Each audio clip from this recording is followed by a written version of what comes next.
The views expressed in this program do not necessarily reflect those of this station. Welcome to Insights into Northeast Michigan, a WBKB News public affairs program. Insights deals with the issues affecting those in the community, as well as Northeast Michigan and the state.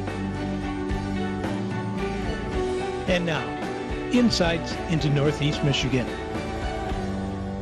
Good morning, everyone, and welcome to Insights into Northeast Michigan. I'm Lindsay DeLucia. Today, we'll be talking about Rogers City and some things going on there that we should know about. I'm here with the Mayor of Rogers City, Tom Sobek. Tom, thanks so much for joining us. You're welcome. Glad to be here. Great. So first off, if you could tell me a little bit, I know that there's a new street plan being implemented, so tell me a little bit about that.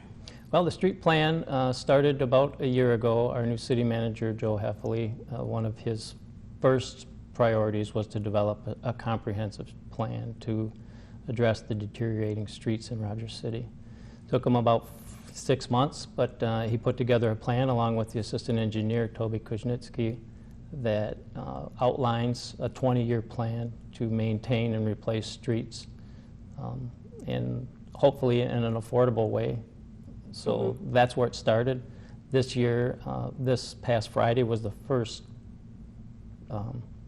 we started that process, and we're working on a couple streets this week, and hopefully we'll see some completion in the next couple weeks. Yeah, so tell me a little bit about what you're saying there, how you guys started this, what's going on with the streets specifically.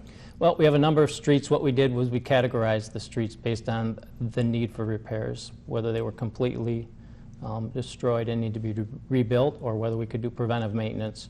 And the range is anywhere from completely rebuilt to just preventive maintenance.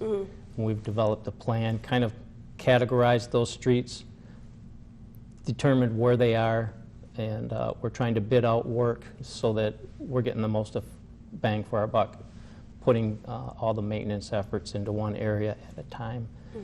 We need to make sure that we don't replace streets where we have infrastructure underneath it that needs to be replaced as well. So we've kind of categorized, prioritized, and where we need to do water and sewer work under those roads, we're going to wait for the water and sewer funds to build up so we can replace that infrastructure, and at the same time then replace the roads. 20-year plan, obviously about 1/20th a year, and hopefully we can maintain that momentum going forward. And so tell me specifically, I know that there was talks about sidewalks and things going into that as well. Yes, once we had the street plan completed, Joe's next task was to work on the sidewalks. We do have a sidewalk program in Rogers City where there's a cost sharing with the homeowners, the property owners. What we wanted to make sure of is when we do that program that we're replacing sidewalks where sidewalks need to be replaced. And instead of having one homeowner with no sidewalk on either side of them, but they want sidewalk, it doesn't make a whole lot of sense economically for the city to fund that construction. So we kind of prioritize the sidewalks as well, from needs to be fixed right away to preventive maintenance. And we've got basically a 20-year plan in place now, or about to be in place for sidewalks. Funding, we're going to have to work on the funding for that sidewalk plan, but we're on the right track. Now, just curious, I've also been hearing about possibly putting in a roundabout right where that stoplight is too. Does that have anything to do with this or no? It's completely different. No. I don't believe there'll be a roundabout there at any point. Okay. And so in terms of residents seeing this work being done, what will they be seeing? You know, it's starting to get colder too. We're going to see the winter come around soon. So what will they be seeing from now up till then? Well, they should be, if they live on Hefter Stone Lane, they're going to see heavy equipment going up and down their road right now. Those two streets have been reduced to dirt right now. They're working on cleaning those up, grading them, and then they'll be paving them in the next couple weeks. You'll see the same thing in that neighborhood. That western, upper western part of the city is going to receive some work this year. And so then I'm guessing when the snow starts rolling around, there will be a break in this 20-year plan? That's yeah, we plan on doing work in the fall every year, late summer, fall. Once we get past the Nautical Festival, we really don't want to upset streets before that big event. So once that event has passed, each year we'll bid out work, schedule it to be done in September, October, and ideally probably 2 to 4 weeks of work each year to get those streets that we need repaired. Gotcha. And as for funding, you mentioned it a little bit, but was there a estimated cost for this entire project? Yes, our current, I believe the budget for this project was about $234,000. Okay. And we came in slightly under budget, so we were hoping to get a little more maintenance work done along that route as well. And again, it's about that much each year. Obviously, inflation is going to have an impact on that. Right. Some years are going to be more expensive because we're going to do curb and gutter, or we're going to have to replace the entire street and redo the roadbed in some areas. So those areas will be either more expensive or less work done that year, however we can structure that, depending on the funding we have at the time.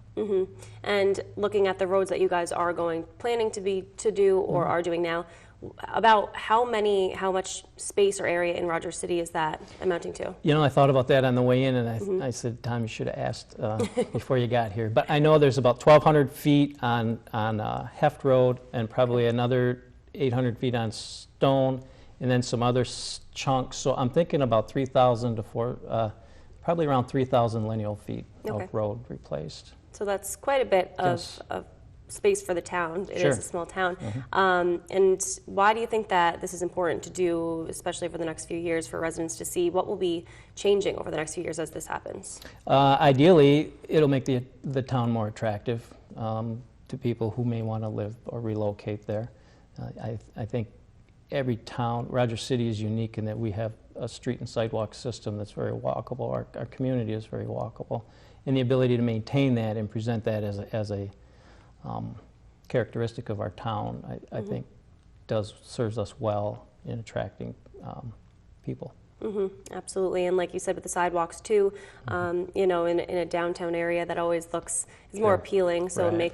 do you think that will also kind of impact local business, that kind of thing? That's our hope, that it will impact local businesses as we repair sidewalks. You know, we do have a bike trail that goes from 40 Mile Point Lighthouse all the way into town. Right. And to the extent we can generate a path from that bike trail up to the downtown community with good sidewalks and streets, that's going to help the downtown community as well. And so when will we be hearing and residents be hearing kind of more about the next steps in this plan? Are you guys talking about these more now at the upcoming meetings? Yes, I think we're going to be discussing the sidewalk plan, if not this meeting, the next meeting. Joe's got that ready to present to us, so we'll be looking at that and trying to determine ways to fund that project. Great. All right. Well, we'll be seeing that happening now with the work going on, and can't wait to see the finished products throughout the years. And so we will be talking more about some other things next, but we have to take a quick break, so stay tuned. Welcome back to Insights into Northeast Michigan, everyone. I'm here with Rogers City Mayor Tom Sobek, and we're talking a lot about what's going on in Rogers City. We just spoke about the street plan and implementing sidewalks over the next few years. And now I would like to ask you more about what we touched on a little bit before, local businesses in the area, and what you guys are doing in that aspect. Well, the city really doesn't have a place in economic development per se, other than the infrastructure and providing that infrastructure for the community and the business owners. But we do, Joe is heavily involved, the city manager, with our economic development branch in Presque Isle County, which is the Presque Isle County Development Corporation, in partnership with Target Alpena. Right. And they're working pretty diligently to bring businesses into the community and to preserve the ones we have. So it's an important part of Rogers City to have a downtown that thrives. We're trying very hard to keep that element in place and build on it. So yeah, are there specific things that maybe the DDA or anyone is doing specifically to bring these businesses into town? Well, at this point, there are some efforts that we're hoping we'll see announcements in the near future, but nothing that I can really say. This specific project is going on. The city does, and the DDA, the Downtown Development Authority in Rogers City, do a great job maintaining our downtown area. I don't know if you've been through Rogers City with flower pots and lawns and in the city, and we have a number of volunteers that work towards keeping our downtown area clean and the flowers living during the summertime. So we have a lot of people who do a lot of things for very little credit, and it's a credit to our community that those people are there. Yes, definitely builds a great community when you Yes, have it people does. like that.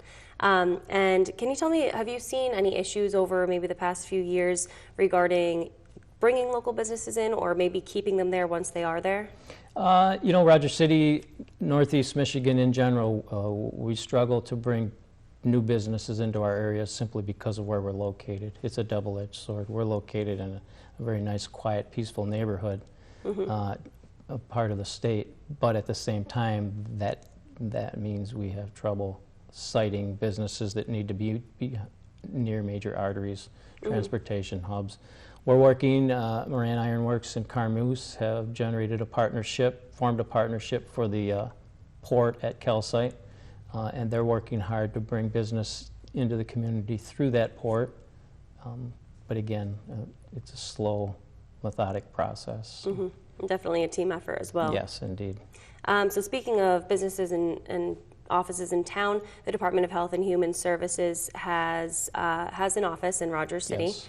So tell me a little bit about what's going on with that. Well, we received notice a few months back that they intended to terminate the lease with the current building, and at that time we really didn't know what that meant other than they were not going to be in that building. So the threat that they were going to pull out of Rogers City and Presque Isle County was somewhat there. They had always indicated that there would be a presence, we just didn't know how heavy that presence would be.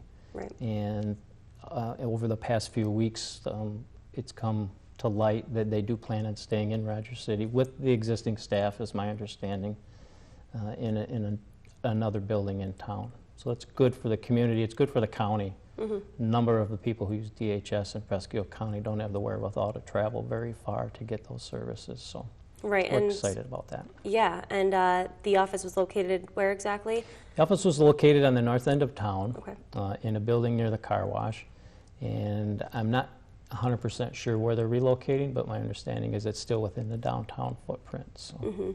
And why did they, I mean, like you were saying, it's great for the community and the town in general, but why did they decide to keep it in town and not venture out? I really don't know. They had a meeting last week with a couple representatives from Rogers City and Onaway and Presque Isle County, but I'm not sure if they went into that detail at that meeting. So tell me a little more about what you think that DHHS does for the local area of Rogers City. Well, we have a number.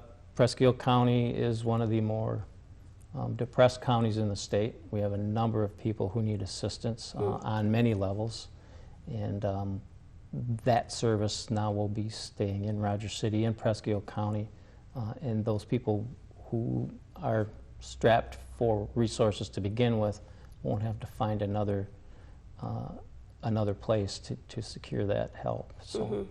And why do you think that is in the first place, or more so, what evidence do you see from that? Of that percentage of people in Rogers City? Yeah, you know, it's Northeast Michigan, Presque Isle County, Montmorency County, Yes. Our core counties in Northeast Michigan have suffered from the Depression and have been notoriously high unemployment counties. So that's always been the case. As much as we work to prevent that, we still have that sort of economy here in Northeast Michigan. So, And the offices have done great work yes, they have. in reversing those numbers as well as we've seen over the years. Yes, I believe that's true too. And anything else you would like to add regarding local business in Rogers City or the Presque Isle area? I know you've, how long have you been in office now? I've been on the council for 6 years, and this is my second year as mayor, so 8 total this year. And over your years, what would you conclude in terms of local business? Have you seen it thrive more throughout the years that you've been there? I think maybe not necessarily thrive more. I think we've done more to help businesses, and I think the businesses have done more to help themselves. And I think there is a definite attitude in the business community in Rogers City to work hard, and that shines through in just about every shop you walk into. Absolutely. So. All right, great. Well, thank you very much for that. We're also going to have to take a quick break again, but when we come back, we'll be talking more about some issues around Rogers City and the Presque Isle area and the upcoming elections as well. Stay tuned. Welcome back to Insights, everyone. I'm here once again with Tom Sobek, Mayor of Rogers City. We're just talking about some things going on in Rogers City regarding, we talked about the DHHS offices and also the street and sidewalk plan throughout the years. Now what we want to touch on a little bit, I know that elections coming up Right. November. Everyone running uncontested, including yourself. Now we have the seat for mayor and then 3 council member seats, correct? That's correct. Okay. So tell me a little bit about the responsibilities of those on the council. Well, the council it's a nonpartisan ballot. There's no party affiliation. We basically all have the same duties or functions. The mayor doesn't have any special authority beyond the council, other than he votes last, or she votes last, if that's the case. But so that's the only difference between council and the mayor. Is the mayor breaks ties, so they're good guy or the bad guy, depending on what the tie is over. But we see our role as council members is to go out in the community and solicit input, field concerns. I won't call them complaints, but that's our goal. Our role is to take those concerns, bring them to council, run them through all of us, and come up with a solution that hopefully meets the needs of the community. Right, and going off of that, what concerns, I guess, would you say you've seen from residents of the local area? Biggest one in the first, since I started on council, one of the biggest issues was streets and getting streets repaired. Obviously, we've made great progress there. We talked about that earlier this morning. The fact that we've gotten that far with those has really been a good thing for the community. Another area, tourism is always, or jobs. A lot of people think we should develop tourism more. A lot of people, everybody thinks we should develop jobs and economic development more. We do our best. I think the city's role in that, like I said earlier, is to develop and maintain the infrastructure for businesses to come in and take advantage of, and the water and the sewer and the streets and the sidewalks. Those are all things the city can do to provide an atmosphere that people want to live in and the businesses want to operate in. So. Absolutely. And even more so off of that, with jobs and economic terms, where do you hope to see that go in the future? Well, we would like to see, we have a few empty storefronts. We'd like to see those filled up. We have Mariners Mall in downtown, in the heart of the downtown. We'd like to see that. Right now there are 2 tenants. We're hopeful that that changes in the near future. And then we think that anchors, brings people into town, and then the downtown community can grow from within from there. So ideally, more storefronts, less empty buildings, and more visitors. Right, and that goes right into tourism. I mean, we're right up along the Discovery Heritage Route 23, and there's a lot being done with that. How do you hope to be part of that and get Rogers City right in there? Well, we're doing a number of things. One of the things that Joe's been working on, city manager, is working with Alpena and Harrisville on our harbors to develop a strategy to market this area, both from a tourism perspective with the harbors, the lighthouses, and the underwater sanctuary. So we're hoping that bears fruit in the next few years. Time will tell, but Joe's putting in a lot of work on that initiative. Yeah, and how have you seen tourism over the past few years? It seems like this year it's been on an uptick somewhat. The harbors had more activity. The events that we have in the community seem to be well attended, and it's picking up, I think. Yeah, that's great. And you have, like you said, been in office for 2 years, where you are right now as mayor. Yes. What would you say your personal motive or mission is in your seat as mayor? When I ran, I saw a need to bring, we were at a point, Beach Hall had been the mayor for, I think, 12 years. So there was a transition coming up. The council that we had was a good council. I saw a need to bring us together in a more cohesive way with Beach's exit, and I thought I could do that. And I think for the most part the council's been pretty good. We get along, we argue, we disagree, but at the end of the day, most of our decisions, I can't think of one that we've not made that at some point in the future everyone said, yeah, that was the right way to go. So, What tactics does the council use to get out there in the public and get this feedback and, you know, learn what they want or what they're interested in? sometimes you don't have to do any work there. Yeah. People come to you. And, you know, we have some council members who are much more proactive than I am with getting out into the communities. They happen to be retired, so it's a little easier for them. But they're very proactive, and they visit community events. They talk to people on the street. Those types of outreach efforts, they're pretty good at. And Rogers City is very well known for the Nautical Festival, which you guys just had, and that went well this year. Yes, very successful. I think it was, despite the weather Yeah. and the efforts of Mother Nature to stall our plans. We came through it. You know, it's a credit to Rogers City. It's one of the classic Rogers City efforts, as far as I'm concerned. When things go bad, we don't shut down. We gear up and we get things done. And driving by Sunday morning, the week before festival, and seeing the tent on the ground, Yeah. you know, within 2 days, we had 2 more tents coming, put together. A little awkward, but it worked just fine, and you wouldn't have known it happened by Thursday of that week. So that's a credit to the community and the people working the festival. Absolutely. Do what you got to do to get Exactly. it done and continue the tradition for Yes, sure. that's for Great. sure. Well, do you have anything else to add about Rogers City? We've really loved having you here and learning more about the area. You know, we love to get up there as much as we possibly can. Sure, visit as often as you can. We love Yeah. visitors, and it's a great place. It is. It's my hometown, and I live in the best hometown, small town in the country, in the world, as far as I'm concerned. Yeah. Glad to have you, glad to be here. Appreciate you asking me. Absolutely glad to have you. Thanks so Okay. much again. Thank you. And tune in next week to Insights into Northeast Michigan, where we'll be talking more about the issues in our local community. Thanks so much for watching. Insights into Northeast Michigan is produced by WBKB News. If you have any comments, suggestions, or topics you would like to see on a future show, please email WBKB News. This has been a production of Thunder Bay Broadcasting Corporation. All rights reserved. The furniture and set design for this episode of Insights is provided by Young Appliance Art Van Furniture on US 23 South, Alpena.